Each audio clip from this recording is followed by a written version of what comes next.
Bonjour à tous, je me réjouis de vous retrouver sur le podcast de la Voix de la Vente, ce podcast qui vous donne envie de mieux vendre en moins de 5 minutes. Aujourd'hui, je vous emmène au marché. J'adore aller au marché le samedi.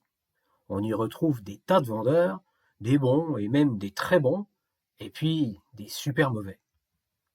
Alors, commençons par le mauvais.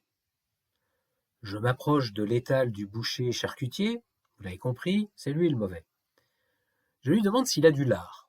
Il me répond par l'affirmative, et il me montre une espèce de talon avec du gras, pas du tout affriolant. Je l'avais bien vu, son rataillon, qui donnait autant envie de l'acheter que d'aller se pendre. Je me mets à faire grise mine. Lui, sans sourire, me dit « Voyez ça avec mon collègue ». Le dit collègue est en train de servir une petite dame qui ne sait pas trop ce qu'elle veut et ça va durer longtemps. Il le voit bien, mais il ne se démonte pas, et le voilà qui tourne les talons, sans même me regarder, ni même m'adresser un semblant d'excuse.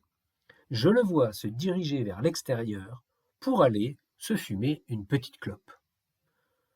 Devant autant de politesse et de déférence, je préfère prendre mes clics et mes claques, et je suis allé acheter mon lard un petit peu plus loin. Le meilleur conseil que je puisse donner à ce genre de vendeur, c'est de changer de métier. Un client, on le sert, on le bichonne. Un client, si on veut qu'il revienne, on s'occupe de lui. Mais bon, ne nous attardons pas plus sur ce lascar, je pense que vous avez tous compris où je voulais en venir avec lui. Voyons le bon vendeur. Pour ce faire, me voici rendu chez le maraîcher. Par rapport au boucher précédent, c'est le jour et la nuit. D'abord, il m'accueille avec un grand sourire et un non moins brillant bonjour. Il me donne toujours l'impression qu'il m'attendait et qu'il se réjouit de ma venue. Dès mon arrivée, il sort son canif, il me coupe un morceau dans un fruit et il me dit « Goûtez-moi ça ». Et il se met à raconter une histoire sur l'échantillon que je suis en train de déguster. Alors vous allez me dire, pas rien d'exceptionnel, il fait juste son métier correctement. Oui, vous avez raison. Mais il y a un petit truc qu'il fait en plus que je trouve génial et qui fait toute sa singularité. Pendant que les gens se servent de fruits et de légumes sur son étal, il les observe du coin de l'œil. Et il fait ses petits commentaires. Non, ne prenez pas cette cerise-là, elle est pas belle. Celle-là est mieux.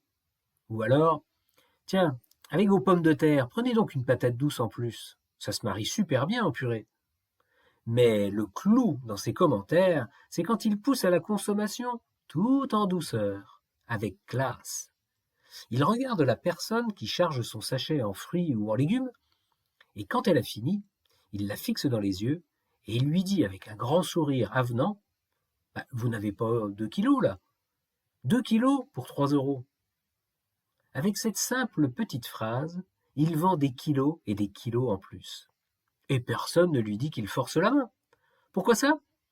Tout simplement parce qu'il le fait en donnant l'impression qu'il fait ça pour le bien de son client. Moralité de cette histoire, occupe-toi de ton client. Regarde ce qu'il fait, accompagne-le dans son acte d'achat et rassure-le sur le fait qu'il achète la meilleure qualité au meilleur prix.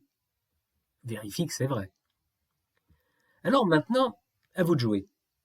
Prenez un papier, un stylo, listez toutes les actions que vous faites ou que vous pourriez faire pour donner de l'importance à vos clients. Voilà, sur ce je vous laisse et je vous dis à jeudi prochain, à bon entendeur, salut!